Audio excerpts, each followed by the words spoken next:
Through the observation window of the orbital command station, the capital looked almost The peaceful. readings are The unstable. morning We must sun act painted now. its crystal Understood. What's the spires plan? in shades of We gold overload the and core. amber, It's our only the chance. same colors Do he it. remembered from his The childhood. anomalies are increasing. For a moment, I just sense a heartbeat, A convergence it was is beautiful. near. We must proceed. Then the light came. Together. A column of white fire Initiating descended from the sequence Delta. Krevath bombardment ship. Pattern confirmed. It touched Execute. the Western District first, where the university stood, where Kyle had studied philosophy and dreamed of a peaceful galaxy.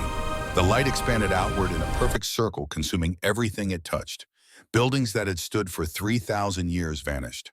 Parks where children played became ash. The university where he had met his late wife became nothing at all. The shockwave reached the observation station 12 seconds later. A tremor ran through the deck plating. The lights flickered once, twice, then stabilized on emergency power. Behind Kale, someone was crying. He did not turn to see who it was. There were only 7 people left in the command center. 3 days ago, there had been 20. Veron was the 4th city to die. There were 8 more on the surface. 12 million people still alive, waiting for death to find them. Counselor, the voice belonged to Dr. Mira Solon. She stood at her workstation, one hand resting on the console to steady herself. Her other hand clutched a data tablet so tightly her knuckles had gone white. At 38, Mira was the youngest person to ever lead the Dolene Scientific Council. She had spent her entire life asking questions, seeking answers, believing that knowledge could solve any problem. Now she looked like she had stopped believing in anything at all. Kale turned away from the window. He was 45 years old. 3 days ago, that had seemed young for a planetary counselor. Now it felt ancient.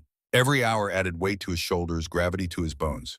He wondered if he would live long enough to feel old. How many ships, he asked. Mira's fingers moved across her tablet. The motion was automatic, professional.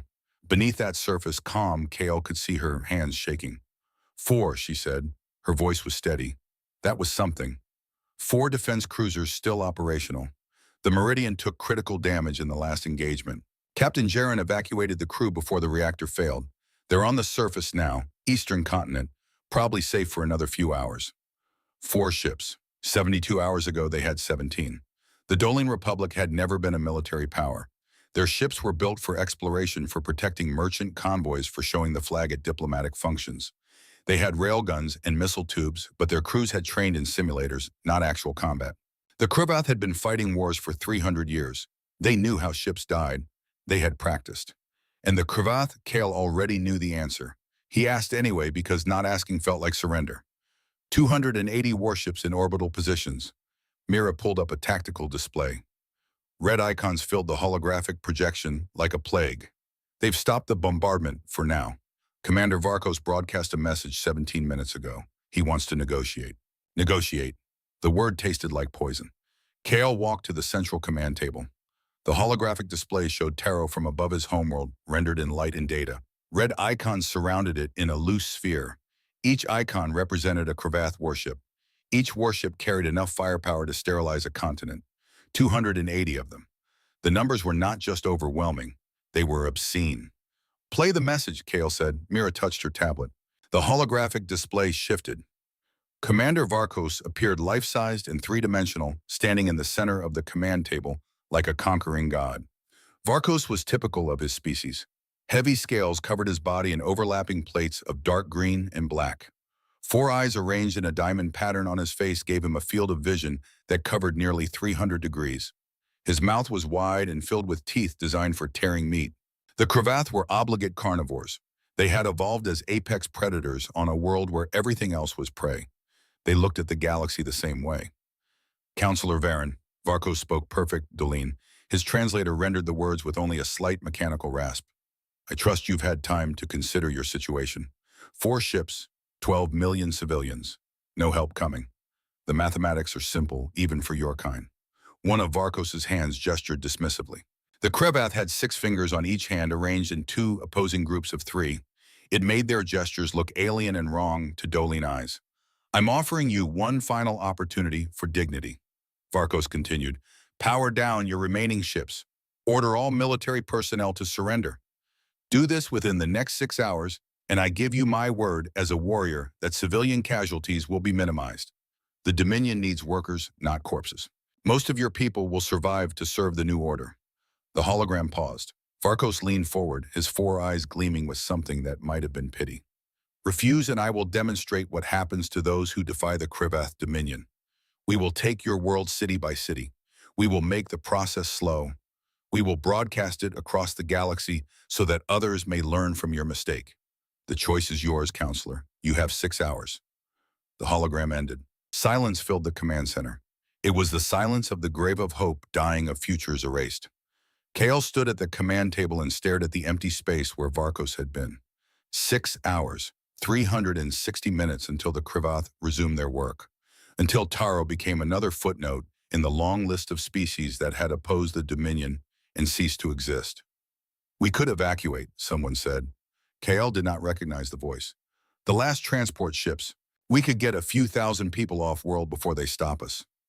To where? Mira's voice cut through the darkness like a blade. Every system within 10 light years is either Krivath territory or has closed its borders. The Galactic Council is 3 months away and has already voted against intervention. Who's going to take our refugees? Who's going to risk Krivath retaliation? No one answered, because everyone knew the answer was no one. Kale closed his eyes. Behind his eyelids, he saw Varen burning. He saw the university where he had studied, the apartment where he had lived with his wife before the sickness took her, the park where they had scattered her ashes under the twin moons. All of it was gone now, erased, as if it had never existed at all. 6 months ago, the Krivath had come to the Doline Republic with an offer. Join the Dominion willingly. Accept Krivath protection, surrender sovereignty in exchange for survival. The offer had been made publicly in the Grand Council chamber with representatives from 40 species watching. Kale had been the one to refuse. He had stood before the Krivath ambassador and said no, because 6 months before that he had seen the intelligence reports. He had read the testimonies from the 2 species that had accepted Krivath protection, species that no longer existed as independent entities, species that had been systematically erased their cultures, destroyed their populations, scattered across Krivath labor worlds. The Krivath did not want allies, they wanted subjects. And subjects who resisted did not remain subjects for long. Kale had refused because saying yes would have been the death of everything the Doline Republic stood for. Saying yes would have been choosing slavery over freedom, survival over dignity. He had been so certain he was right. Now 12 million people were paying for his certainty. Counselor, Mira's voice again. Closer now. She had crossed the command center to stand beside him. There's something you need to see. In private. Kale opened his eyes. Mira was looking at him with an expression he had never seen before. Not quite hope. Something more dangerous than hope. Something that looked like madness. He followed her to a small briefing room adjacent to the command center. The doors sealed behind them with a soft hiss. Suddenly, the space felt too small, the air too thin. Mira set her tablet on the table between them. Her hands were shaking badly now. She made no effort to hide it. There's one option we haven't tried, she said. Kale waited. The ancient beacon, the one in sublevel 7, the relic from before we achieved spaceflight. Cold understanding washed through Kale's chest. No, Mira, no. We don't even know if that thing works. We don't know what it calls. We know it's a distress signal. Mira's voice was fierce now, desperate. The archive files are clear. It broadcasts across all of known space in every language. It's a universal SOS left behind by whoever built it. The old ones, the first builders, whatever you want to call them. They left it for a reason. They left it 10,000 years ago and then vanished. Everyone knows that. The old ones are gone, Mira. They've been gone since before our species learned to write. That beacon is archaeology, not salvation. Maybe? Mira pulled up a file on her tablet. Ancient text scrolled across the screen in a language Kale could not read. But look at this. I've been studying the original documentation. There are references here to those who sleep in the dark places, to guardians from the world of death. The old ones believed that someone would answer, that somewhere out there someone was waiting for the call. That's mythology, stories to comfort children. Maybe, Mira said again, but her eyes were bright now, fever bright, with the kind of hope that came from having no other options left. But what do we have to lose, Kyle? We're dead already. All of us. At least this way we die, knowing we tried everything. The station shuddered. Another bombardment beginning somewhere on the surface. Another city dying, or perhaps just another district of a city already wounded. The lights flickered. Emergency power compensated. The lights stayed on, but they seemed dimmer now, as if even the station was giving up. Kyle thought about his wife, about the promises he had made at her funeral, to protect their people, to never surrender the principles they had built their lives around, to choose death with dignity over life in chains. He thought about Varen burning, about 11 million people still alive on the surface, about children who would never grow old enough to understand why they had to die. "Show me," he said. They took the emergency lift down 7 levels. The beacon chamber was exactly as Ko remembered from school field trips a lifetime ago. A massive crystalline structure dominated the center of a circular room. It rose from floor to ceiling, perhaps 20 meters tall, shaped like a pillar or a tower or a tree made of light and geometry. Patterns pulsed slowly through its surface, moving in rhythms that seemed almost like a heartbeat. The chamber itself was ancient. The walls were smooth stone carved with symbols that predated Doline civilization by thousands of years. Whoever had built this place had been here before Kale's ancestors learned to make fire. They had left this beacon and then disappeared, leaving behind only questions and silence. Mira went to the control panel. It was a crude thing by modern standards, a simple interface of buttons and switches that looked like they belonged in a museum. But when she touched the activation sequence, the panel came alive. Lights appeared beneath her fingers. The beacon responded with a sound that was felt more than heard, a bass tone that resonated in KL's chest and bones. "The instructions say it activates automatically once powered up," Mira said. Her voice echoed strangely in the chamber. "It will broadcast until someone answers or until power runs out." "How long?" "Based on the energy readings, approximately 3 years. 3 years of screaming into the void. 3 years of hope, slowly dying, assuming they survived the next 3 hours." Kale looked up at the beacon. The light pulsing through it had changed, becoming brighter, more urgent. Patterns raced across its surface faster now. Complex geometries that hurt to watch for too long. It was beautiful and alien and terrifying all at once. "Do it," he said. Mira pressed the final sequence. The beacon's hum deepened, became something that shook the deck plating beneath their feet. The crystalline structure blazed with light that seemed to come from somewhere beyond the visible spectrum. Kale felt it in his bones, in his blood, in the deepest parts of his nervous system. A pulse, a call, a scream for help sent out into the infinite dark. The light grew brighter, brighter, until Kale had to close his eyes against the glare. He heard Mira gasp, heard her say something in a language he did not recognize, perhaps a prayer to gods the Doline had stopped believing in 1,000 years ago. Then suddenly it was over. The light dimmed, the sound faded. The beacon returned to its slow, steady pulse, the same rhythm it had maintained for 10,000 years. But something had changed. Kale could feel it. The air in the chamber felt different, charged as if lightning was about to strike. "It's broadcasting," Mira said. She was looking at her tablet at data streams Kyle could not interpret. Multiple frequencies across the entire electromagnetic spectrum. Subspace, hyperspace, channels I don't even recognize. It's using technologies we don't have names for, and it's broadcasting in... She scrolled through her tablet, her eyes widening. 217 languages, including several I've never heard of, including one that my translator identifies as Terran Standard English. "English," Kale repeated. The word meant nothing to him. "I'm searching the archives now, cross-referencing with Galactic Council databases." Mira's fingers flew across her tablet. Minutes passed in silence, broken only by the beacon's pulse and the distant rumble of bombardment somewhere above them. Then got it. Terran, also known as Earth, also known as Terra. Classification Death World Class 9. Status quarantined by Galactic Council Order 200 standard years ago. Reason for quarantine? She looked up at Kyle. Her face had gone pale. Reason for quarantine: extreme danger to galactic stability. Species origin from high-gravity world with violent weather systems and apex predator ecology. Combat capabilities exceed all known parameters. Recommended action: absolute non-contact unless emergency override conditions are met. Death World. Class 9. Kale had never heard of anything classified higher than Class 6. A Class 6 world was a planet where normal Doline environmental suits would fail within hours, where the gravity was enough to cripple, where the indigenous life would kill you in a dozen different ways. What kind of hell did you need to reach Class 9? "There's more," Mira said. Her voice had gone very quiet. Historical note. 200 years ago, a species called the Velinar were being exterminated by the Korth hegemony. They activated an Old One beacon just like we did. A fleet from Earth responded. They ended the war in 17 hours. Total Korth casualties 94,000. Total Earth casualties 12.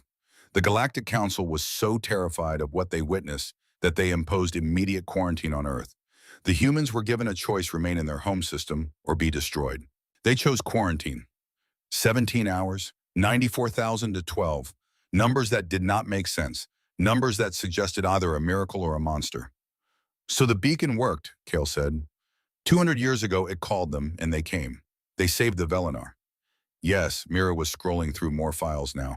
But KL, look at this. There are 47 recorded instances of Old One beacons being activated in the last 5,000 years. Earth responded to all of them. Every single one. They answered every call until the Council locked them away. 47 times. 47 species crying for help. 47 times something had answered from this death world, this nightmare planet called Earth. And every time they had won.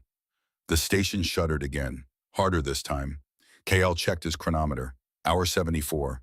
They had been under siege for 3 days. 4 cities gone, 8 million dead. 4 defense cruisers left against 280 Cravath warships. And now they had called for help from something the galaxy had been too afraid to let exist. What have we done? Kale whispered. Mira did not answer, because they both knew. They had chosen the devil they did not know over the devil slowly killing them. They had rolled the dice with the fate of their species. Now all they could do was wait to see what answered. They returned to the command center. The tactical display showed no change. The Cravath were still there, a swarm of red icons surrounding Taro like a noose. On the surface, fires burned in 4 cities. The remaining 8 cities waited in silence for their turn to die. Kale sat down at the command station for the first time in 3 days. His body ached. His eyes burned with exhaustion. He could not remember the last time he had eaten or slept. None of that mattered. In 6 hours, no 5 hours and 43 minutes now, Varkos would begin the final assault. The Cravath would come down to the surface. They would take the cities one by one. They would round up the survivors and sort them like livestock. The strong for labor, the weak for disposal. The children for re-education. Unless something answered the beacon first. Counselor? One of the sensor technicians, a young male named Torin, turned from his station. His voice was shaking. I'm detecting something. Long-range sensors edge of the system. Multiple signatures. They're big. Kyle was on his feet before he realized he was moving. Show me.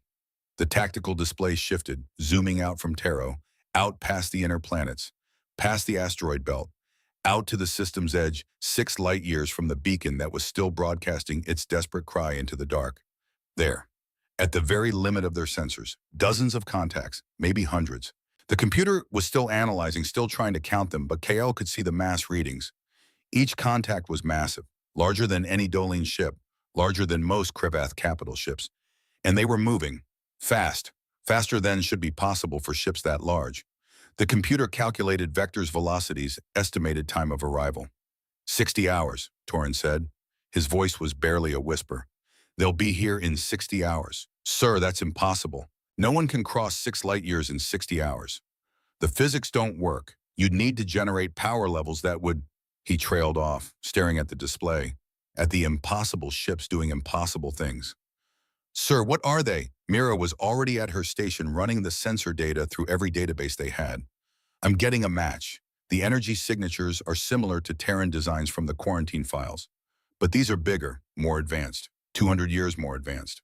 Earth, Kale said. The word felt strange in his mouth, heavy, like pronouncing a curse or a prayer. The beacon called Earth. Sir, Torin was checking his display again. I'm getting a broadcast, audio only. It's being transmitted on the same frequencies the beacon is using. Translating now. A voice filled the command center. It was translated into Dolene by their computer, but even through the translation, KL could hear something in it. Strength, certainty, purpose. The voice of someone who had traveled 60 light years because someone asked for help.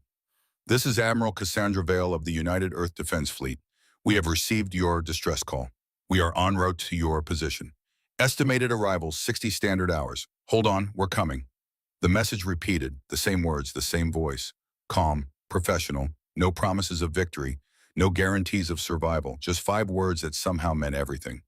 We're coming, hold on. Kale sank back into his command chair. Around him, the command center had erupted into chaos. People were crying, laughing, shouting. Someone was saying a prayer in Old Dolene. Someone else was already calculating defensive positions, planning how to keep the remaining 4 ships alive for 60 more hours. 60 hours, 2.5 days. They had to survive 2.5 days until help arrived. If it was help, if the things coming from Earth were not worse than the Krevath. Torrent, Kale said, his voice cut through the chaos. Broadcast a response. Tell them we received their message. Tell them our situation. Tell them, he paused, wondered what you said to someone traveling across impossible distances to answer a call from strangers. Tell them we're grateful. Yes, sir. The response was sent. The beacon continued its pulse, a heartbeat counting down the hours. Kale pulled up the sensor data again, staring at those distant contacts. 47 times in 5,000 years, someone had activated an old one beacon. 47 times Earth had answered. The Velinar had been saved in 17 hours. 94,000 Korth dead, 12 human casualties. Numbers that should not be possible, unless the stories were true. Unless there really was a death world out there where evolution had created something the rest of the galaxy could not understand. The Krevath had conquered 40 star systems in the last century. Their warriors were feared across known space. They fought with plasma weapons and antimatter missiles. They had never lost a war, but they had never fought Earth. Sir, Mira was at his side again. Varkos is hailing us. He's detected the Earth fleet too. Put him through. The holographic display activated. Varkos appeared, but something had changed. The smug certainty was gone from his expression. His 4 eyes were wide. The scales along his neck had taken on a slightly paler hue, as if blood had drained from them. You activated a beacon, Varkos said. It was not a question. We called for help, Kale replied. You called Terra. Varkos made a sound that might have been laughter or might have been something darker. Do you have any idea what you've done? The Council quarantined them for a reason. They're not saviors. They're apex predators from a world that should not exist. They fight in ways that violate every convention of civilized warfare. They don't stop. They don't surrender. They don't show mercy. Then they should fit right in, Kale said. Since you were about to exterminate 12 million civilians. Varkos leaned forward. His expression had shifted into something complicated, not quite fear, more like the look of a predator who had just realized it was being hunted. The Dominion will send reinforcements, Varkos said. When they hear that Terra has broken quarantine, they will send everything we have. You think 280 ships is overwhelming? We can bring 2,000. We will crush the humans before they become a threat. And when we're done with them, we will return for you. You have 60 hours to leave our system, Kale said. After that, I suspect the decision won't be mine to make. Varkos stared at him for a long moment. Then the hologram cut out. Silence fell over the command center, broken only by the beacon's pulse and the distant rumble of bombardment. Did he just threaten us with reinforcements? Torrent asked. After already threatening us with the fleet, he already has. I think he's scared, Mira said quietly. She was looking at the sensor data at the Earth fleet crossing 6 light years in 60 hours. I think we just reminded him of something the galaxy has been trying to forget for 200 years. Kale pulled up the historical files again. The Velinar rescue 200 years ago, 17 hours of combat, 94,000 Korth casualties. The reports from witnesses describe weapons that sounded impossible, ships that moved faster than they should, Marines who fought with efficiency that bordered on supernatural. And at the end, when it was over, the humans had demanded nothing. No territory, no tribute, no alliance. They had simply left, gone back to their quarantine, disappeared into their system and waited. For 200 years they had waited, building, preparing, growing stronger in isolation. And now someone had called them again. Now the monsters from the death world were coming back.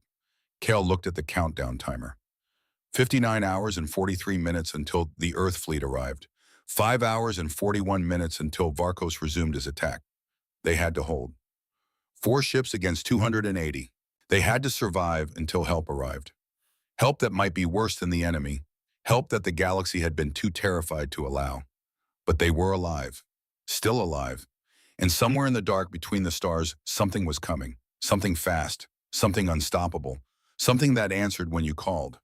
Kale activated the ship-wide communication system. Every screen on every remaining Dolene vessel would show his face now.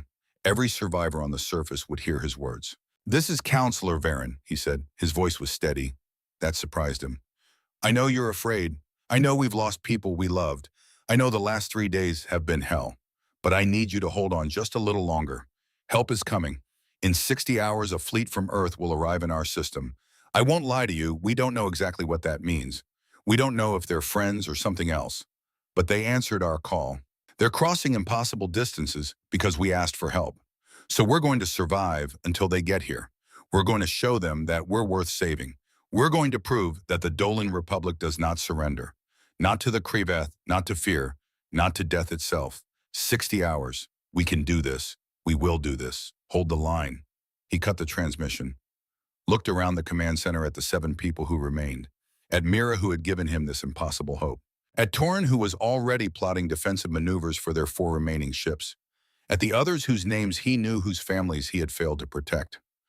Well, Mira said after a moment, I suppose we should probably survive then. It would be rude to make them come all this way for nothing. Despite everything, Kale smiled. It felt strange on his face, like a muscle he had forgotten how to use. Extremely rude, he agreed. The countdown continued. The beacon pulsed. And in the dark between the stars, traveling faster than physics should allow, the Exels were coming home to a galaxy that had tried to forget them. Hours 75, 59 hours and 12 minutes until arrival. The Kravath fleet was moving into attack formation. 4 Dolan ships prepared for a battle they could not win. But they only had to lose slowly. They only had to survive. 60 hours. It felt like an eternity. It felt like no time at all.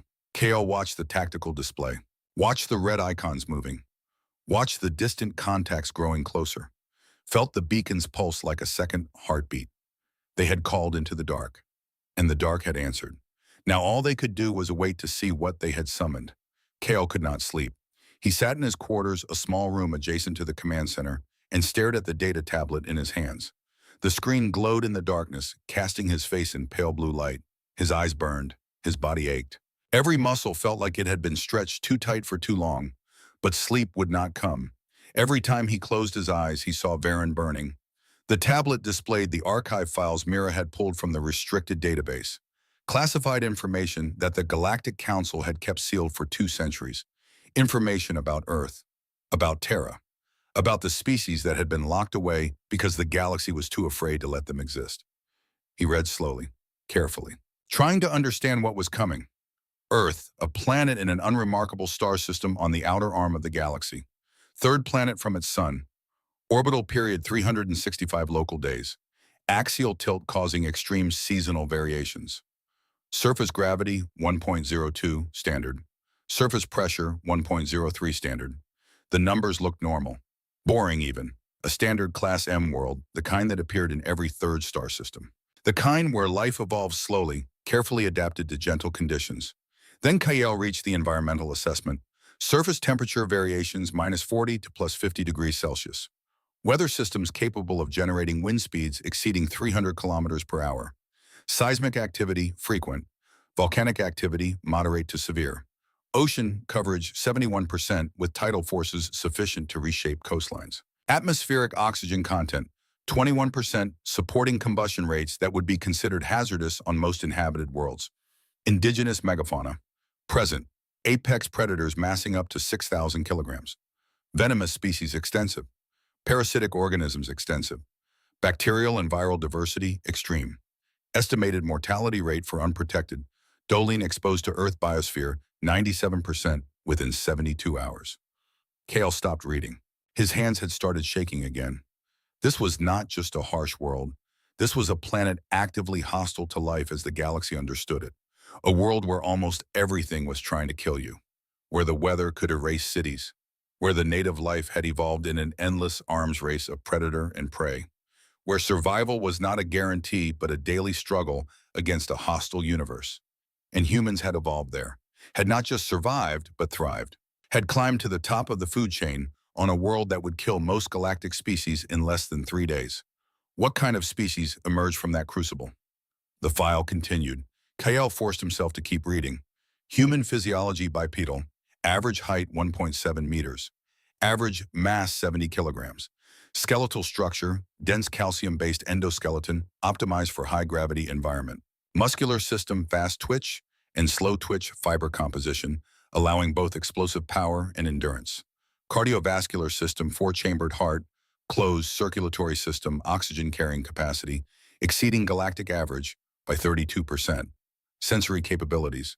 binocular vision with color spectrum similar to Doline range, stereoscopic depth perception, auditory range 20 to 20,000 hertz, olfactory system moderate, proprioceptive awareness exceptional, pain tolerance extreme. That last line made KL pause. The file elaborated. Humans possessed a complex nervous system capable of experiencing pain as intensely as any species. But they also possessed neurological adaptations, allowing them to function through pain that would incapacitate most other beings. Combat reports from the Velinar incident documented human soldiers continuing to fight with injuries that should have rendered them unconscious, continuing to complete objectives while physiologically compromised, refusing to stop until the mission was complete or they physically could not continue. They felt pain. They just did not let it stop them. Kale scrolled further, found the section on military capabilities. The Galactic Council had been thorough in their assessment 200 years ago. They had studied every aspect of the Velinar rescue, had interviewed witnesses, had analyzed weapons, had tried to understand what they had seen.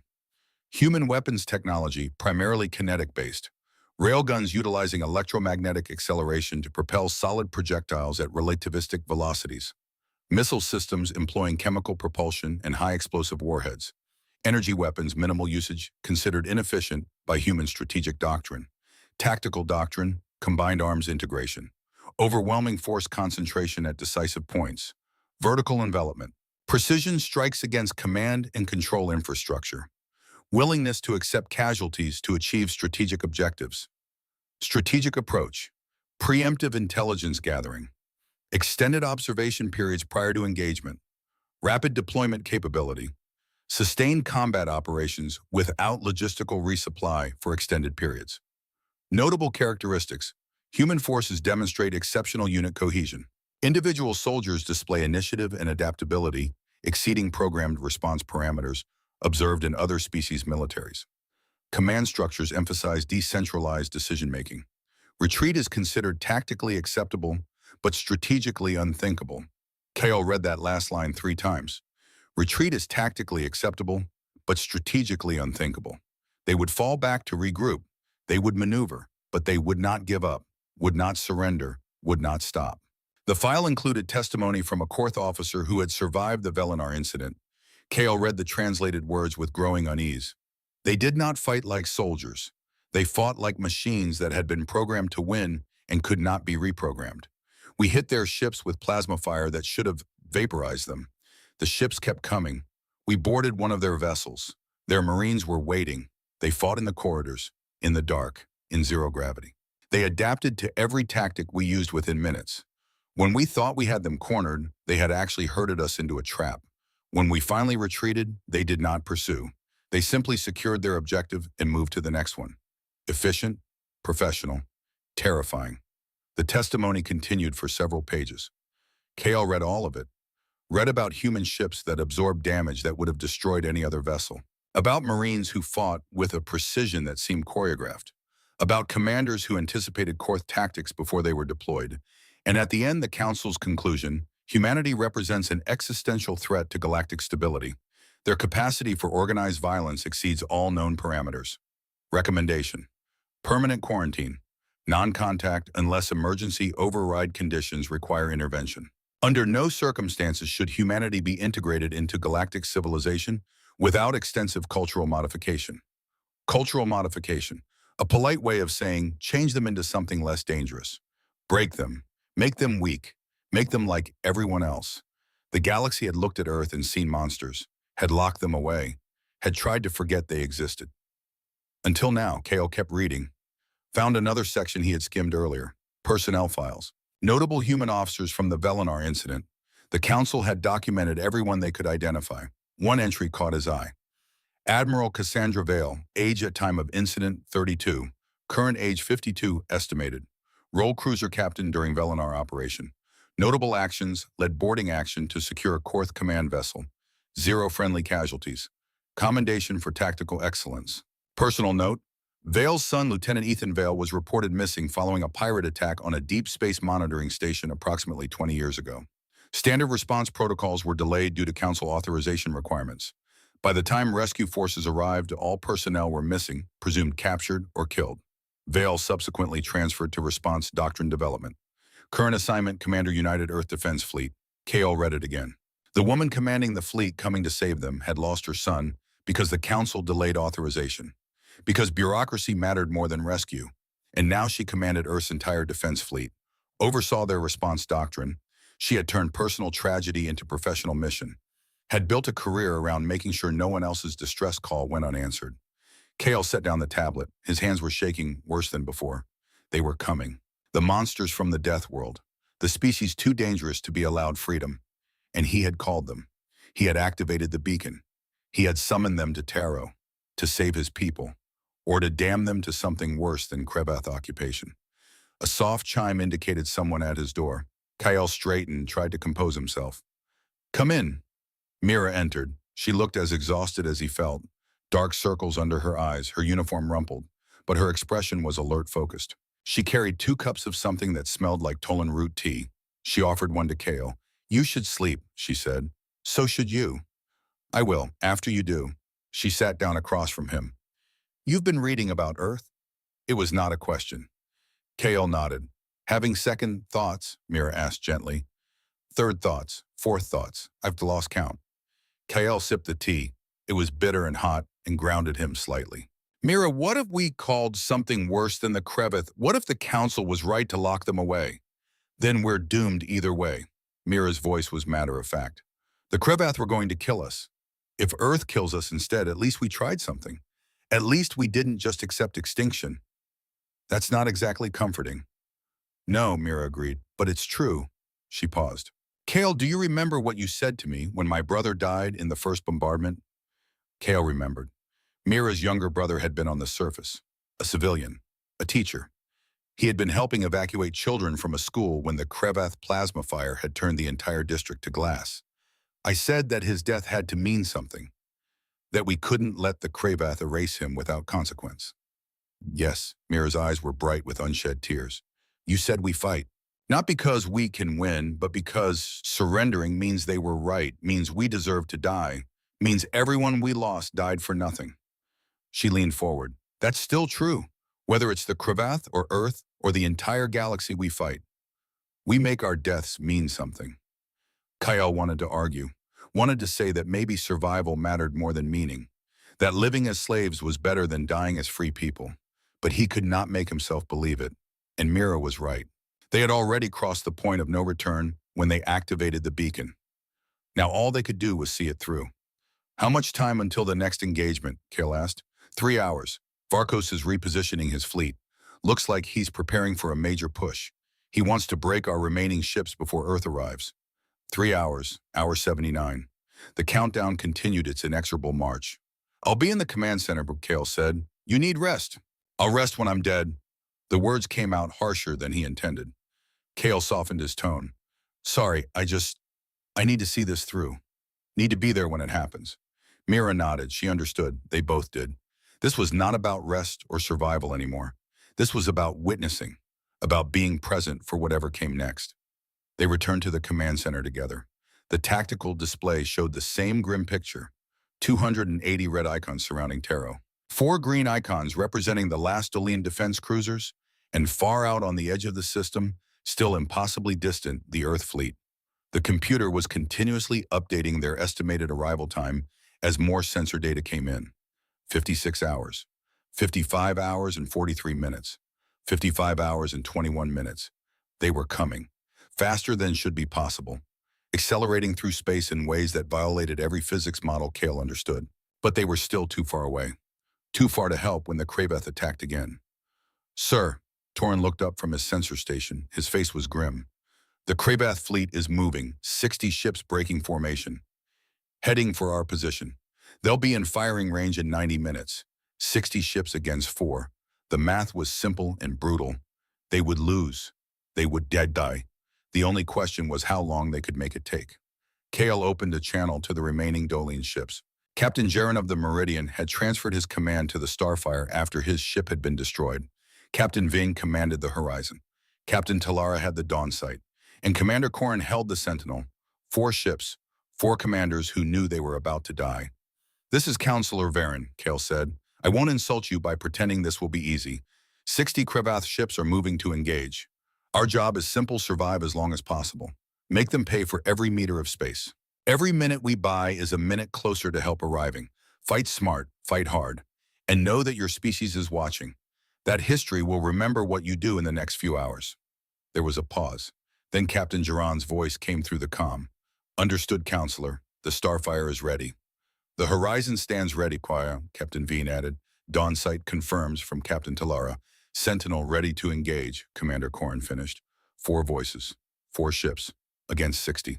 Against an empire that had conquered 40 star systems. Against warriors who had never lost a war.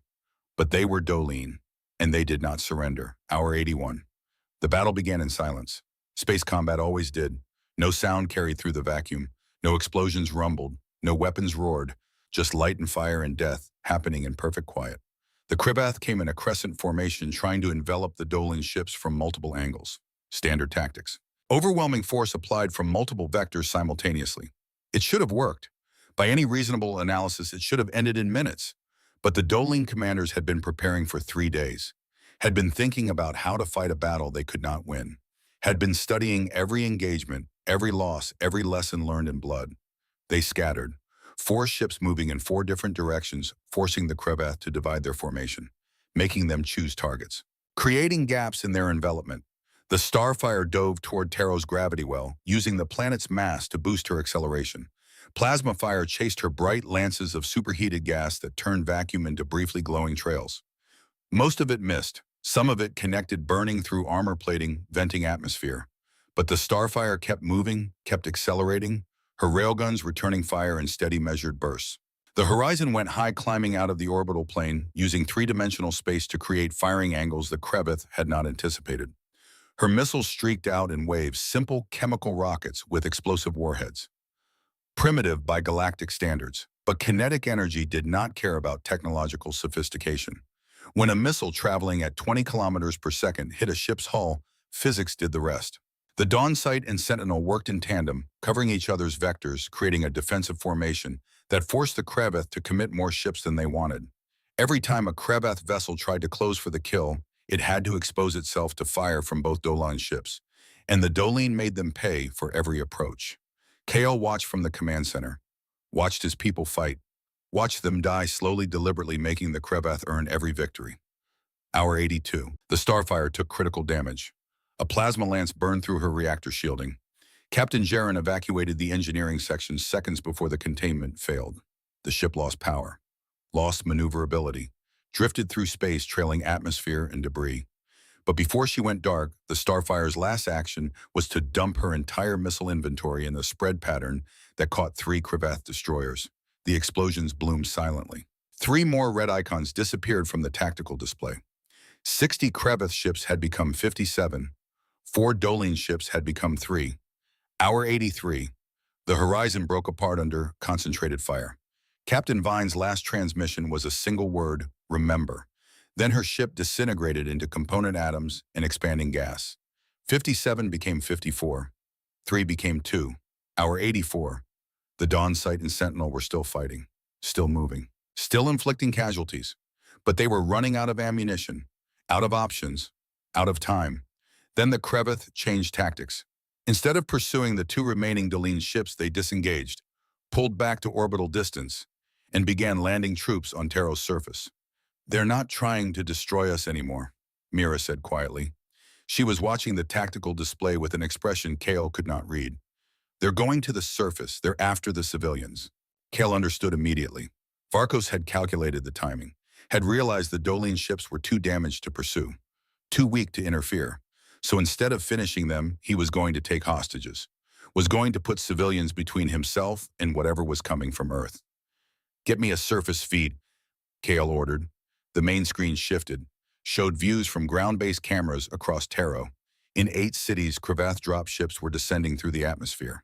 They landed in plazas and parks and open spaces. Ramps extended, troops poured out in disciplined formations. The Krivath were not indiscriminate. They moved through the cities with precision, marking buildings, corralling civilians into designated areas. They were not killing, not yet. They were sorting, organizing, preparing for an occupation, or preparing to use 12 million people as shields. Kale watched a camera feed from the city of Kelros, saw Krevath soldiers moving through residential districts, saw Dolin civilians being herded into the central square, families, children, the elderly, all being gathered together under armed guard. One camera showed a Krevath commander addressing the crowd. The translation came through a moment later. You will remain calm. You will follow instructions. Resistance will be met with immediate consequences. You are now under Dominion protection. Any individual who attempts to flee or fight will be executed along with their family unit. Do you understand? The crowd stood in silence, terrified, helpless. The Krevath commander nodded as if they had answered. Good. You will be processed in groups of 1,000. Be patient, be obedient, and you may survive this. Kael felt something cold settle in his chest. Varkos was not occupying Taro. He was taking hostages, all 12 million of them. Was creating a situation where any rescue attempt would result in massive civilian casualties.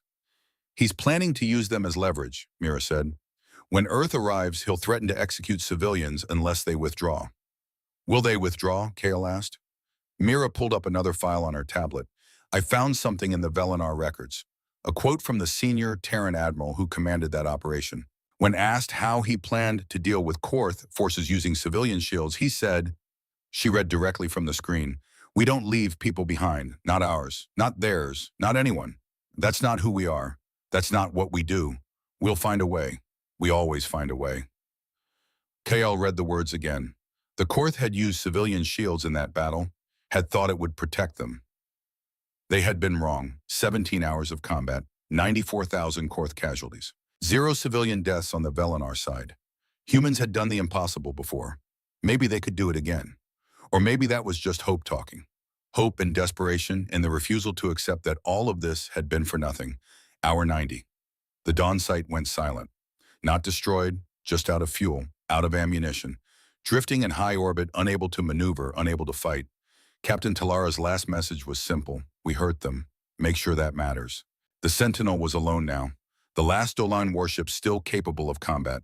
Commander Korin kept her moving, kept her at the edge of weapons range, but there was nothing she could do. Not against 280 ships, not against an enemy that controlled the surface. Hour 100.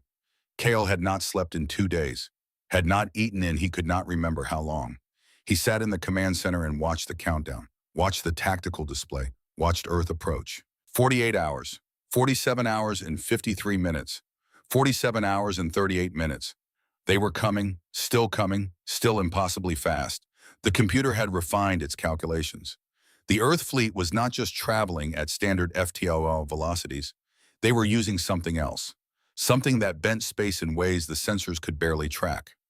Mira had been analyzing the energy signatures, had concluded that Earth's drive technology was at least 50 years ahead of anything in the galactic database. Maybe more. They had been quarantined for 2 centuries, 200 years to develop, to innovate, to build without the constraints of council oversight or galactic norms.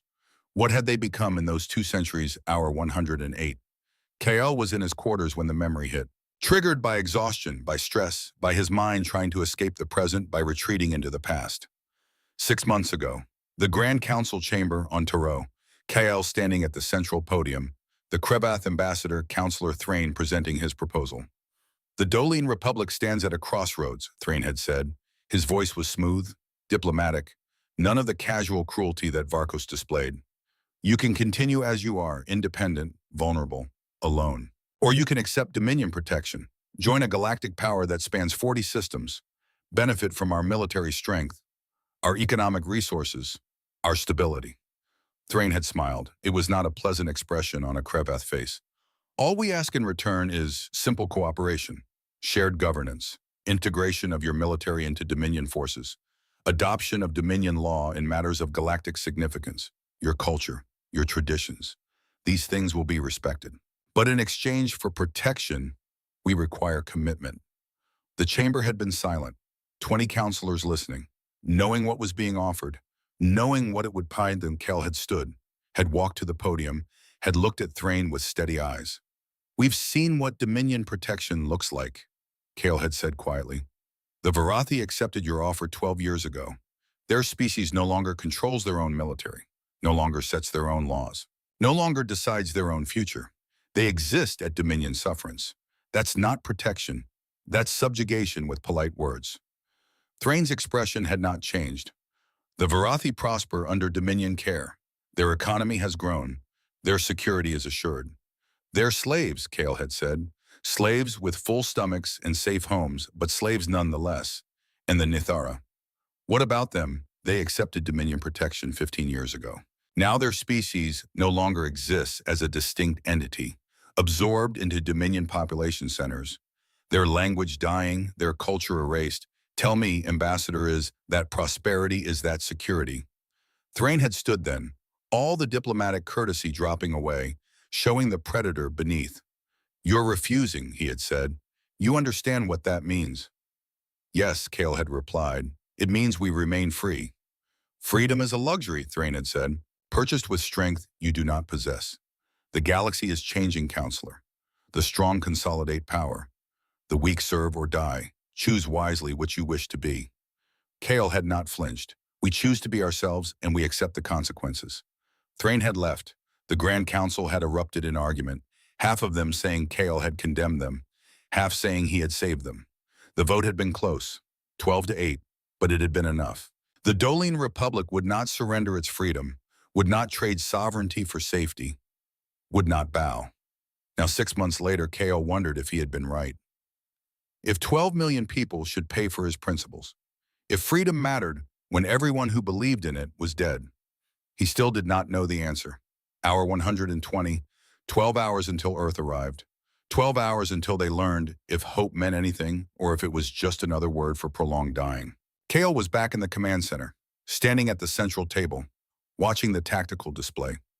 The Earth fleet was close now, close enough that their individual ships were resolving as distinct contacts instead of a unified mass.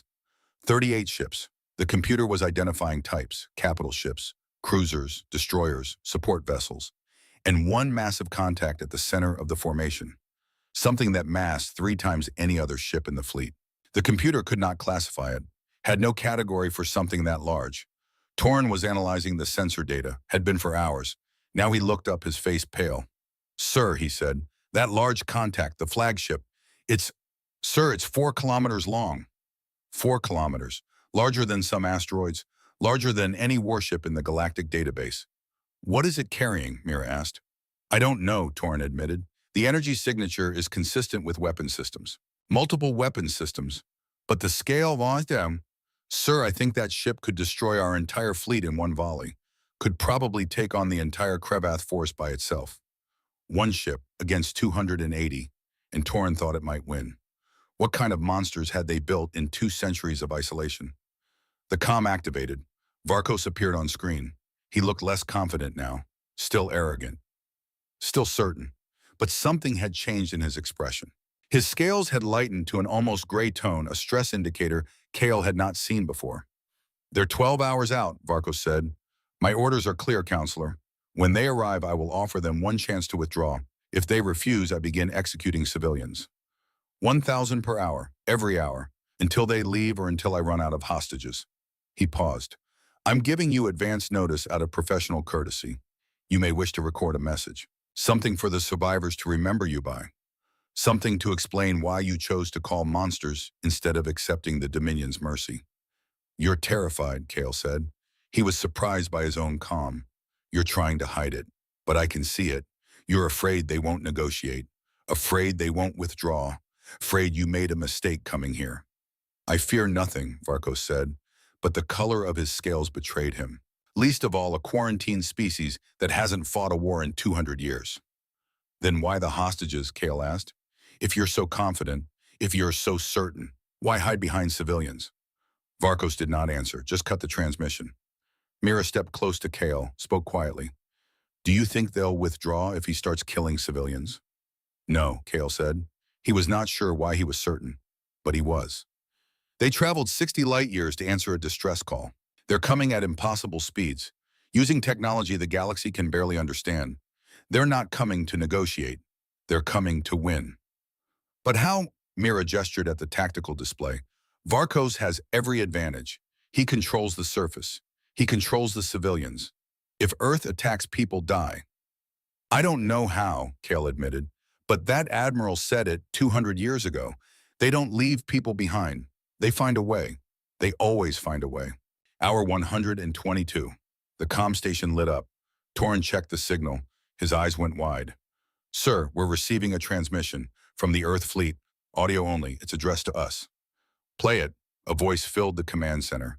Female, mature, speaking perfect Dolene with only the faintest hint of an accent. The voice was calm, professional, utterly devoid of doubt. Counselor Varen, this is Admiral Cassandra Vale. We've analyzed the tactical situation. We're aware of the Krevath hostage scenario. Do not negotiate. Do not surrender. Do not give them anything. We will handle this. Just hold position and stay out of the combat zone. Help is almost there. The message ended. Kyle stood frozen, staring at the comm station.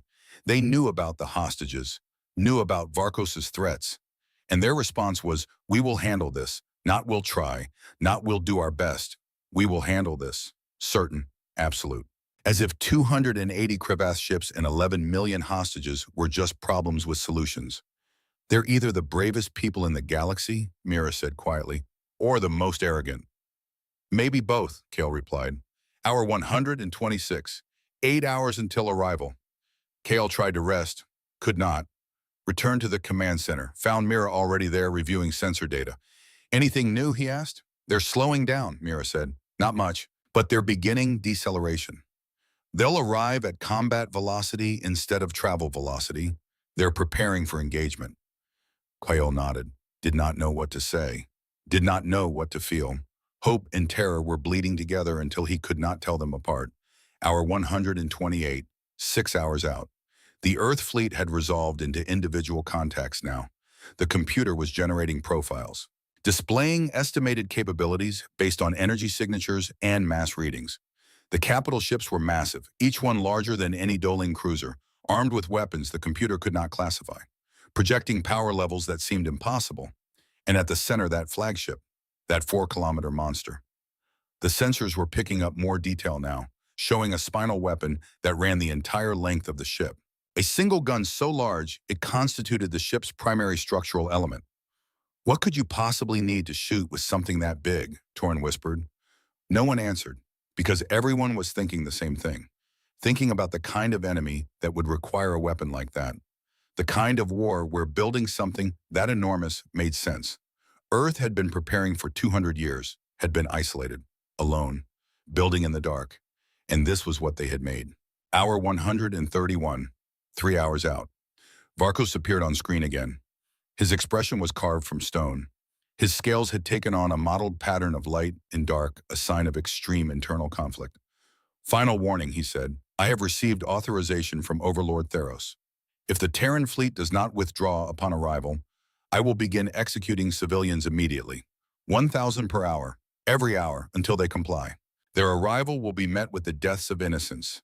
Their stubbornness will be paid for in Dolene blood. Last chance, counselor.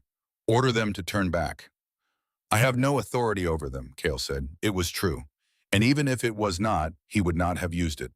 Varkos cut the transmission. Mira was checking the chronometer. He's going to start the executions the moment they arrive, the moment they're close enough to see. He's going to make them watch. Yes, Kale said. His voice sounded distant to his own ears. That's exactly what he's going to do. Hour 132. The sensors lit up. Proximity alarms screamed. The tactical display updated frantically. The Earth fleet had arrived, not at the system's edge, not following any predictable emergence pattern. They had come out of FTL-12 light seconds from Taro, had materialized inside the Krevath formation, had appeared exactly where they wanted to be. Halbert Torrin was staring at his display. How did they? You can't do that. You can't navigate FTL with that precision. You can't emerge from hyperspace inside a gravity well. The physics, the mathematics. 38 ships, hanging in space, perfectly positioned, perfectly arranged, not scattered, not disordered, in formation, as if they had been there all along. The Earth fleet had arrived 12 hours early. Krevath intelligence had estimated that standard FTL travel from Earth's quarantine zone to Taro would take 72 hours. The humans had done it in 60.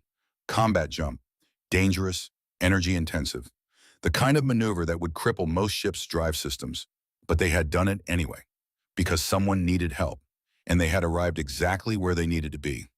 Varkos's image appeared on every screen. his four eyes wide. His expression showing something Kale had never seen before on a Cravath face. Pure, undiluted shock. Impossible, Varkos whispered. A new voice cut through the calm. Female. The same voice from hours earlier, Admiral Cassandra Vale. But now she was not speaking to Kale. She was broadcasting on all frequencies, addressing every ship in the system. This is Admiral Cassandra Vale of the United Earth Defense Fleet. To all Cravath forces, stand down immediately. Release the hostages. Withdraw from Dolene space. You have 30 seconds to comply. 30 seconds. Not 30 minutes. Not hours. 30 seconds. Varkos found his voice. You're threatening me. You're outnumbered 7-1. I have 11 million hostages. One word from me and they all die. There was a pause. Then Admiral Vale spoke again. And this time Kale heard something in her voice that made his blood turn to ice. Not anger, not rage, just cold absolute certainty. You have 20 seconds, she said. And somewhere in the dark between the stars, the exiles prepared to show the galaxy what happens when you threaten the innocent in front of Earth's fleet. 20 seconds. Kale watched the tactical display. The Earth fleet hung in space like a constellation of steel and purpose. 38 ships, each one perfectly positioned, not scattered across the system, but concentrated, deliberate, every vessel exactly where it needed to be. The Cravath formation was in chaos, 280 warships scrambling to reorient, to target, to understand how an enemy fleet had materialized inside their defensive perimeter. Ships that had been spread across orbital space were now intermixed with human vessels. The perfect siege formation had become a tactical nightmare, and Varkos had 11 million hostages on the surface, had weapons aimed at civilians in 8 cities, had the ultimate leverage, the kind of power that should have made any rational enemy hesitate. Earth had given him 30 seconds. The countdown continued. 15 seconds, 14, 13. This is your final warning, Varkos broadcast. His voice was steady, but Kyle could see the stress in his expression. The scales along his throat had taken on a purplish tinge, blood vessels visible beneath them, in a pattern Kyle had never observed before. Stand down or I begin executions. HFY, I have weapons trained on civilians in every major city. One word from me, and thousands die. You have 10 seconds to withdraw. The comm channel shifted, a new voice. Male, younger than Admiral Vale but carrying the same absolute certainty.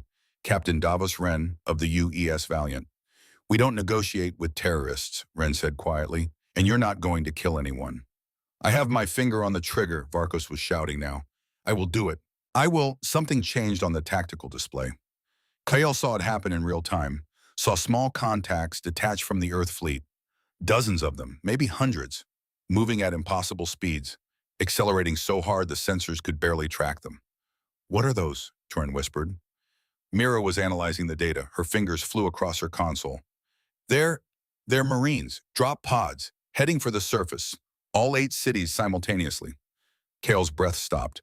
They were landing troops, while Varkos was threatening executions, while Cravath weapons were aimed at civilians. The humans were dropping Marines directly into the hostage zones. It was insane, suicidal. There was no way to land forces fast enough to prevent Varkos from giving the order. No way to secure 8 cities before thousands died, unless they were faster than anyone thought possible. The drop pods hit atmosphere. Friction turned them into meteors. Streaks of fire descending from orbit like falling stars. The Cravath troops on the surface saw them coming. Kale watched through ground cameras as soldiers pointed skyward, as commanders shouted orders, as weapons tracked the incoming pods. Varkos was screaming into the comm, "Fire all ground forces, execute the hostages. Do it now." The drop pods hit the ground. They did not land gently, did not use retro rockets to cushion their descent. They struck the surface like kinetic weapons. Like meteors, the impact craters formed instantly. Pavement shattered. Buildings shook. The pods buried themselves 3 meters deep in soil and concrete. Then the doors blew open. Kale watched through a camera in Kelross's central square. Watched as armored figures emerged from the craters, moving so fast they seemed to blur, wearing powered armor that made them look like something between human and machine. They carried weapons Kale did not recognize, moved with coordination that seemed impossible, and they were everywhere. A Cravath soldier raised his weapon toward a group of kneeling civilians. Before he could fire, something hit him. Not a bullet, not a plasma bolt, something that looked like a small dart. The soldier collapsed instantly, unconscious but alive. Another Cravath commander was shouting orders, trying to coordinate his troops. A human marine appeared behind him, moving in silence. Moving in shadows that should not have existed in broad daylight. The marine's armored hand touched the commander's neck. The commander dropped. All across Kelros, the same scene played out.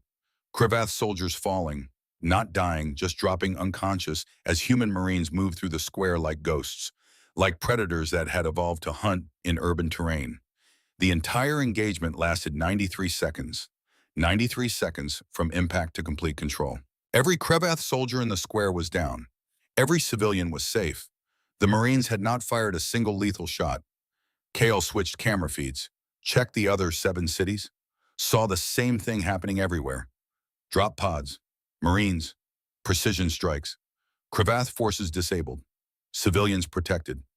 8 cities, thousands of enemy soldiers, millions of potential hostages, secured in less than 2 minutes. How? Mira's voice was barely a whisper. How did they move that fast? How did they know exactly where every Cravath soldier was positioned? A new voice answered. Admiral Vale, broadcasting on the same frequency so both the Cravath and Dolinaquan could hear. Commander Varkos, your ground forces are neutralized. Your hostages are secure. You no longer have leverage. I'm asking one final time. Stand down. On screen, Varkos looked like he had seen the end of the world. His 4 eyes were wide, his mouth hung open. He was staring at reports from the surface, watching his perfect trap dissolve in real time. That's impossible. No one can deploy that fast. No one can coordinate across 8 cities simultaneously. You can't. We just did. Captain Wren's voice cut through Varkos's protest. Now you have a choice. Surrender your fleet peacefully, or we make you surrender. Either way, this ends. Choose quickly. Varkos seemed to struggle with the words, seemed to be wrestling with something fundamental. Finally, he spoke. I need to contact Overlord Theros. Request instructions. You have 5 minutes, Vale said. The comm went silent. Kale stood at the command table trying to process what he had just witnessed, trying to understand how the humans had done the impossible, had landed troops faster than physics should allow, had neutralized thousands of enemy soldiers without killing anyone, had turned a hostage crisis into a rescue operation in under 2 minutes. They had not negotiated, had not compromised, had simply acted, with precision and speed and competence that defied everything Kael thought he understood about military operations. Sir, Torn was monitoring the Cravath fleet. They're receiving a transmission from their homeworld. It's heavily encrypted, but I'm picking up the sender ID. It's Overlord Theros himself. The 5 minutes passed in silence. Then Varkos's image reappeared. But something had changed in his expression. The arrogance was gone. The certainty, replaced by something that looked like conflict, like a soldier receiving orders he did not want to follow. His scales had taken on an even more disturbed coloration patterns of light and dark, shifting across his body in waves Kyle had never seen documented in Cravath physiology texts. I have received instructions from Overlord Theros, Varkos said slowly. The Dominion cannot allow Terra to interfere with our operations, cannot allow this precedent to stand. Therefore, he paused, seemed to be struggling with the words. Therefore, I am ordered to activate Contingency Protocol 7, to demonstrate that the Dominion does not yield to threats. What's Contingency Protocol 7? Mira asked. Kale checked the intelligence database, found the reference, felt his blood turn to ice. It's a scorched earth protocol. If Cravath forces are unable to hold a target, they're authorized to destroy it completely, to prevent the enemy from gaining any benefit from the conquest. On screen, Varkos continued speaking, but his voice had lost its earlier conviction. I am ordered to target Taro's continental plates with seismic weapons, to render the planet uninhabitable, to ensure that if the Dominion cannot have this world, no one can. He paused again. I have 90 seconds to begin the bombardment, or I will be relieved of command and court-martialed for cowardice. Silence. Absolute silence. Even the background hum of the station's system seemed to fade. Varkos was being ordered to destroy Taro, to kill everyone on the surface, every civilian his troops had just been guarding, every hostage, every city. The entire planet turned into a lifeless rock, and he had 90 seconds to obey or be branded a coward. Kale watched Varkos's face, saw something he had never expected to see in a Cravath warrior. Doubt, genuine deep doubt. Varkos was not a monster, he was a soldier, a professional who had spent his life following orders, who had built his career on loyalty to the Dominion. But this order was asking him to become something else, asking him to cross a line that even he could not justify. Commander Varkos, Admiral Vale's voice was different now. Not threatening, not cold, almost gentle. You don't have to do this. You know it's wrong. You're a warrior, not an executioner. There's no honor in what you're being ordered to do. Varkos looked at something off screen, probably a countdown timer, probably watching the seconds tick away. If I refuse, he said quietly, I will be destroyed anyway. Theros will relieve me, will give the order to someone else. The planet dies either way. At least if I obey, I die as a loyal soldier. No, Captain Wren spoke now. You die knowing you murdered 12 million civilians to prove a point. You die knowing you destroyed something beautiful because your pride couldn't accept defeat. That's not loyalty. That's cowardice. The words hung in the air. Kale saw Varkos flinch, saw something crack in his expression. 60 seconds remaining. 55, 50. I have my orders, Varkos said, but his voice was hollow, empty. Then disobey them. Admiral Vale again. Choose to be something better than your orders. Choose to be the warrior you think you are instead of the monster they want you to become. 40 seconds, 35, 30. Kale held his breath, watched Varkos stare at something beyond the camera. The Cravath commander's hands were shaking slightly. His scales had settled into a deep uniform gray, a color Kale had only seen in Cravath medical texts associated with severe psychological distress. 20 seconds. 15. Varkos closed his eyes. His hands moved across his control panel. Entered a command sequence. The targeting systems on his flagship powered down. The weapons went cold. No, Varkos said quietly. I am a warrior of the Cravath Dominion. I have fought in 12 campaigns. I have served with honor for 30 years. I will not end my career as a mass murderer. He opened his eyes, looked directly into the camera. I refuse the order. I formally surrender my command to Admiral Cassandra Vale of Earth. My fleet is yours. Do with it what you will. The transmission ended. Kale realized he had been holding his breath, released it in a shuddering gasp. Around him, the command center erupted. People were crying, laughing, shouting. Mira was gripping his arms so tightly it hurt. Varkos had refused, had chosen honor over obedience, had saved 12 million lives with 2 words, I refuse. But it was not over. A new transmission came through. Audio only. The voice was older than Varkos, carrying authority and cold rage in equal measure. Overlord Theros. Commander Varkos, you are relieved of command. You are under arrest for treason and cowardice. All Cravath vessels, this is Overlord Theros assuming direct control. Ignore Varkos' surrender. Target the planet. Fire on my mark. On the tactical display, Kale saw it happen. Saw Varkos' flagship suddenly light up with new energy signatures. Saw weapons systems activate remotely. Saw targeting solutions lock onto Taro's continental plates. Theros had taken direct control. Was going to fire the weapons himself. Was going to destroy the planet from thousands of light years away. The countdown began, 60 seconds until the seismic weapons fired, until Taro died. All Earth vessels. Admiral Vale's voice was calm, professional, as if this was just another tactical problem with a tactical solution. Target the flagship. Disable weapons. Authorization code Ragnarok. Kale did not understand. The flagship was massive, heavily armored, surrounded by 200 other Cravath ships. There was no way to disable its weapons in 60 seconds. No way to stop the bombardment. Then he saw it, on the tactical display.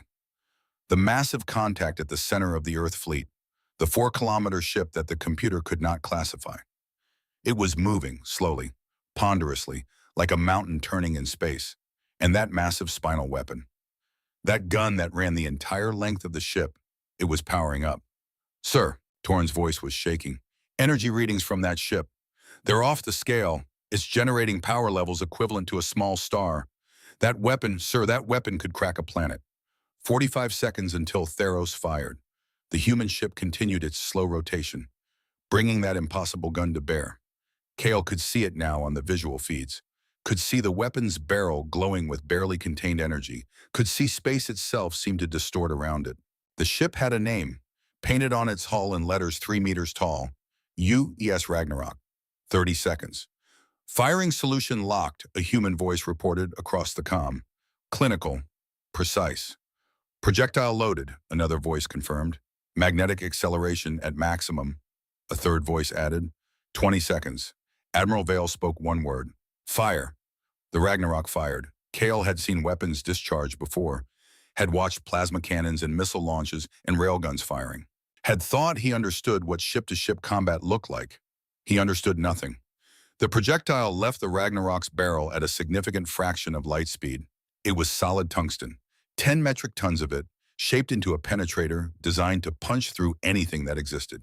Accelerated by magnetic fields so powerful they warped space itself, the projectile crossed the distance to Varkos's flagship in 0.3 seconds. It hit dead center, struck the flagship's armor plating with kinetic energy measured in petajoules. The armor did not slow it down. The shielding did not deflect it. The flagship's structure did not stop it. The ship simply disintegrated, broke apart into component atoms, into expanding gas and debris and light so bright, Kale had to look away from the screen. But the projectile kept going. It punched through a second ship, a Krevath dreadnought that had been positioned directly behind the flagship. The dreadnought exploded, vaporized by kinetic energy transfer that exceeded its structural integrity by several orders of magnitude. The projectile kept going. Third ship, fourth ship, fifth ship, sixth ship, each one larger than any Doling cruiser, each one protected by armor and shields and the best defensive technology the Krevath possessed. None of it mattered. The projectile punched through them like they were made of tissue paper, like they were not even there when the light faded. When the expanding debris clouds dispersed, when Kyle could see the tactical display again, 6 Krevath capital ships were gone, erased from existence, and the rest of the Krevath fleet was in full retreat, breaking formation, activating FTL drives, fleeing in every direction. The entire engagement had lasted less than 10 seconds. Admiral Vale's voice filled the silence. "This is Admiral Vale to all remaining Krevath forces. Stand down, power down your weapons, prepare to be boarded. Any ship that attempts to flee will be disabled. Any ship that attempts to fight will be destroyed. You have 30 seconds to comply." This time there was no hesitation, no defiance. Every Krevath ship began powering down, weapons going cold, shields dropping, engines cutting to minimum. They had seen what the Ragnarok could do, had watched 6 capital ships die in one shot. No one was willing to be the 7th. The battle was over. The war was over. Taro was safe. Kale sank into his command chair. His legs would not support him anymore. His hands were shaking so badly he had to grip the armrest to keep them still. Around him, the command center had gone silent. People were staring at the tactical display, at the debris field where 6 ships had been, at the Earth fleet now moving to secure the Krevath vessels. "We won," Mira whispered. "We actually won." But Kyle was not thinking about victory. He was thinking about that weapon, about the kind of species that would build something capable of destroying 6 capital ships in one shot, about the kind of war that would make such a weapon necessary. Earth had been quarantined for 200 years, had been isolated, left alone to build and prepare and innovate. And this was what they had made. This was what 2 centuries of preparation looked like. What had the galaxy locked away? And more importantly, what would they do now that the cage was open? 3 hours later, KL stood in the command center and watched a shuttle approach the station. It had launched from the Ragnarok, carried no visible weapons, just a single passenger and a small crew. Admiral Cassandra Vale was coming to meet him. The shuttle docked. KL waited at the airlock, tried to prepare himself. Tried to figure out what you said to someone who had just saved your species, who had crossed impossible distances, who had done the impossible. The airlock opened. Admiral Vale stepped through. She was tall by Doline standards, perhaps 1.8 meters. Her hair was gray, cut short and professional. Her uniform was simple, dark blue with minimal decoration. She moved with the confidence of someone who had spent decades in command, who had made hard decisions and lived with their consequences. Her eyes found KL immediately. They were gray, like ice, like steel, but there was warmth there too, something human beneath the professional exterior. "Counselor Varian," she said. Her voice was the same one he had heard over the comm. Calm, steady, absolutely certain. "It's good to finally meet you in person." Kale found his voice. "Admiral Vale, thank you. I don't have words for what you did, what you saved." Vale smiled slightly. "You activated a beacon, asked for help. We came. That's what we do." She paused. "Though I understand you were told we were dangerous, that the council quarantined us because we were too violent, too unpredictable." "Yes," Kale admitted. "The files said Earth was a death world. Class 9. that your species evolved to be apex predators, that you fought in ways the galaxy found disturbing. All true, Vale said. She did not seem offended, just stated it as fact. Earth is a harsh world. It made us strong, made us resilient, made us good at violence. She met KL's eyes. But it also taught us why violence exists, why strength matters. Not for conquest, not for domination, for protection, for defending what cannot defend itself. She gestured toward the viewport, toward Taro spinning below them. 200 years ago, we answered a distress call. We saved the Velinar from extinction. The Council looked at what we did and saw monsters, saw species that killed too efficiently, that fought too well. They locked us away because they were afraid of what we could do. Vale's expression hardened slightly. They should have been afraid of what we would do if no one answered the next distress call, if good people died because everyone was too scared or too comfortable to help. Kale thought about the Galactic Council, about their debates and committees and carefully worded resolutions, about how they had voted against intervention in Dolene space, about how they had chosen political convenience over millions of lives. "Why did you come?" he asked. "You've been isolated for 2 centuries. You could have ignored our call, could have stayed in your system where it was safe. Why risk everything to help strangers?" Vale was quiet for a moment. When she spoke, her voice was softer, more personal. 20 years ago, my son was stationed on a deep space monitoring post. Pirates attacked. He sent a distress call, asked for help. She paused. No one came. The council said it was too far, too dangerous, not worth the risk. By the time we got authorization to respond, it was too late. The pirates had taken prisoners. My son disappeared into the slave trade. I never found him. Kale felt something tight in his chest. Understanding. Shared pain. I swore that day that if I ever had the power to answer a distress call, I would answer it, every time. No matter the distance, no matter the cost, no matter what the council said. Vale looked at him. Because somewhere someone's son is calling for help, and they deserve better than silence. Kale did not trust himself to speak, just nodded. Vale seemed to understand. "Come on, we should discuss the formal surrender, the treaty, the future." She smiled again. "And you should meet some of the Marines who secured your cities. They've been asking about the civilians they rescued.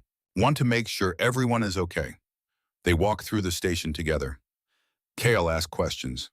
Vale answered, explained how the Earth fleet had used advanced sensors to map every crevasse position before emerging from FTL. How the Marines had trained for exactly this scenario. Urban rescue under hostile conditions. Precision strikes, non-lethal takedowns. "We study history," Vale explained. "Study every conflict, every hostage situation, every crisis. We learn from them. Prepare for them. So when the moment comes, we don't hesitate. We act."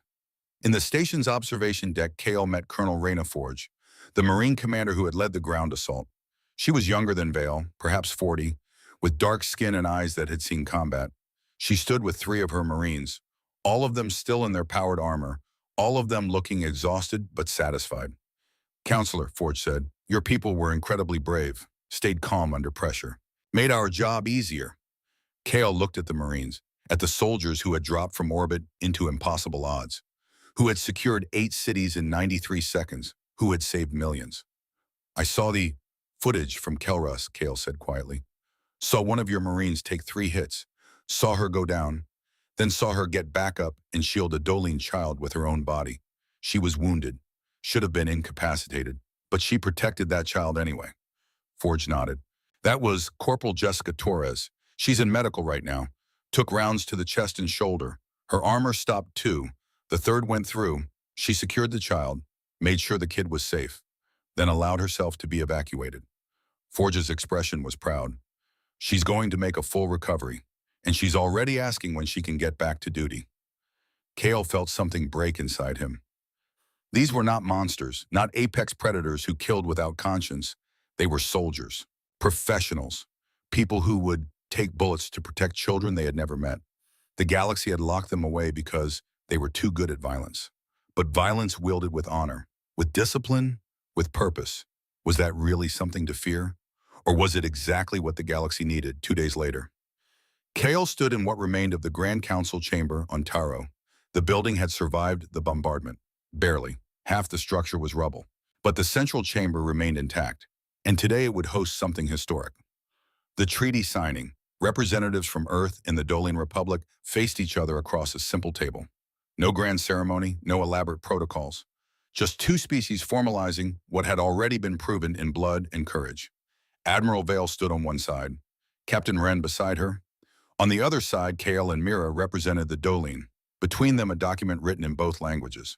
The Terran Defense Covenant. Kale read it one more time. The terms were simple. Earth pledged to respond to any distress call from Dolian space, to provide military assistance, humanitarian aid, technical support. In exchange, the Dolian Republic pledged to provide Earth with forward operating bases, supply depots, and intelligence sharing. But more than that, the treaty included provisions for other species. Any civilization that wanted Earth's protection could sign the covenant, could join this alliance, could know that when they called for help, someone would answer. It was not an empire, not a dominion, just a promise, a commitment, a covenant that said you are not alone. Are you ready? Vale asked. Kale nodded, picked up the ceremonial stylus, signed his name. Mira signed as witness. Then Vale signed. And Wren, it was done.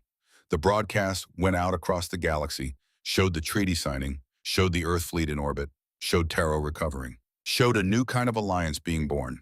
The Galactic Council's response came 12 hours later. A formal statement, Earth's quarantine was officially lifted. Humanity was granted full citizenship in galactic civilization, all restrictions removed.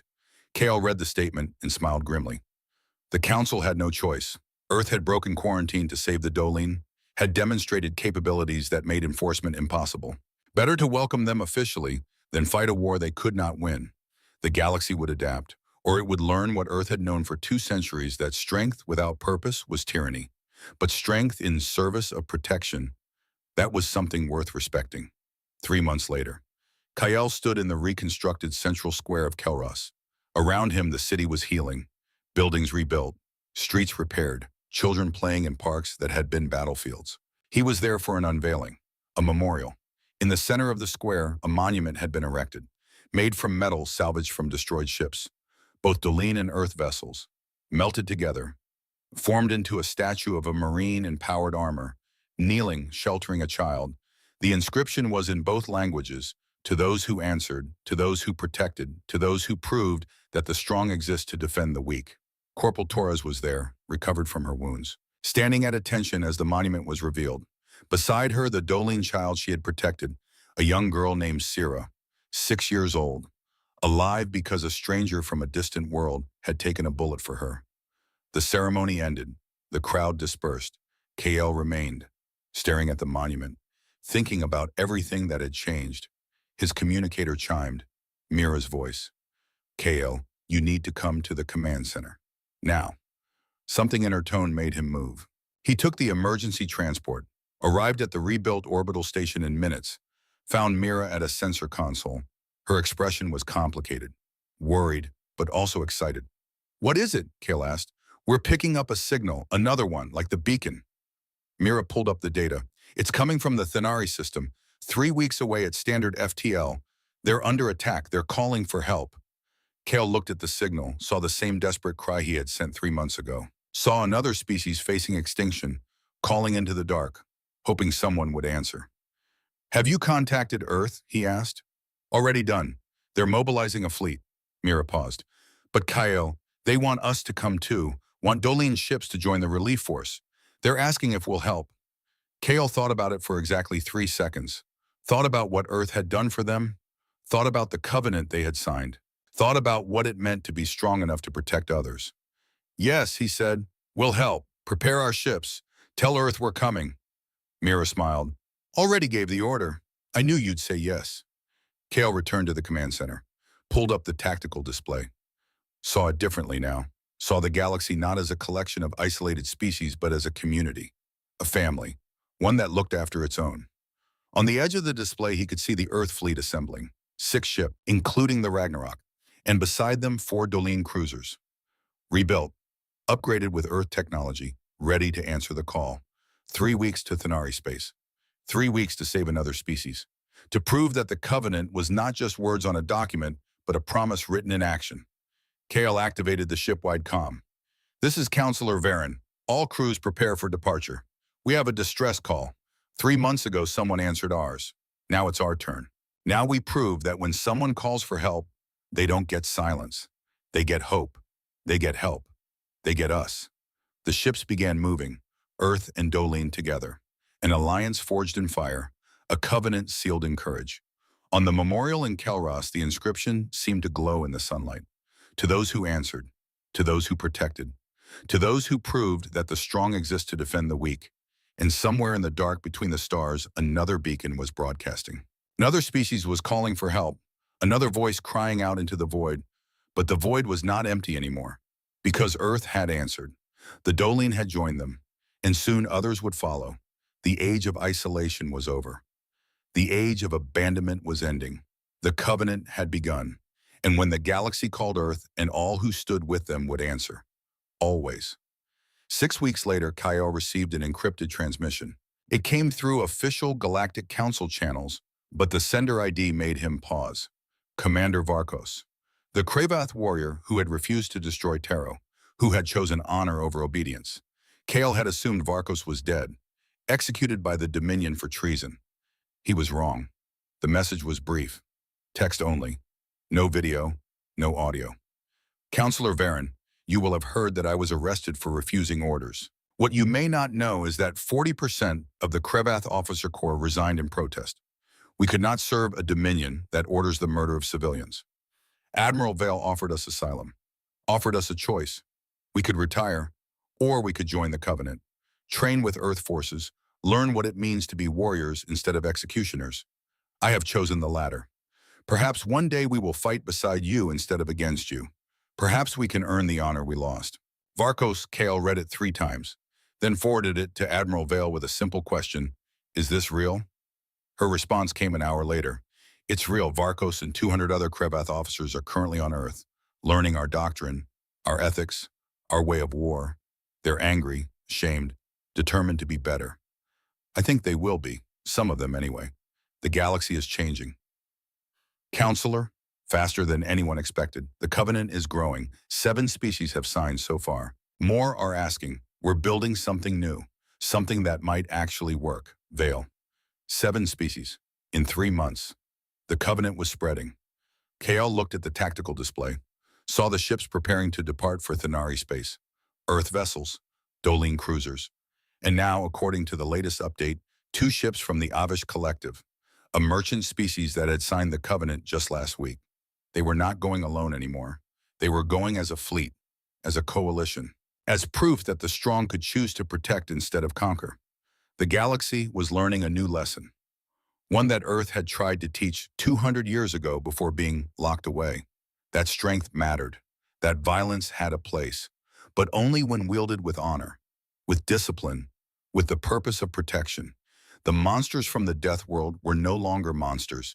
They were teachers, guardians, the answer to every distress call, and the galaxy would never be the same. Kale closed his eyes, thought about the beacon, about the desperate call he had sent into the dark, about the impossibility of hope. They had called, and someone had answered. Now they were the answer. Now when others called, the Covenant would respond. With ships, with Marines, with the absolute certainty that no one would face extinction alone. The beacon in the ancient chamber below was still active, still broadcasting. Not a distress call anymore, just a message. Simple, clear. Help exists, the Covenant stands. When you call, we answer. And across the galaxy, on worlds threatened by tyrants and conquerors, on planets facing their darkest hours, people heard that message. And for the first time in a very long time, they had hope. Because when they called, the exiles would answer. Always.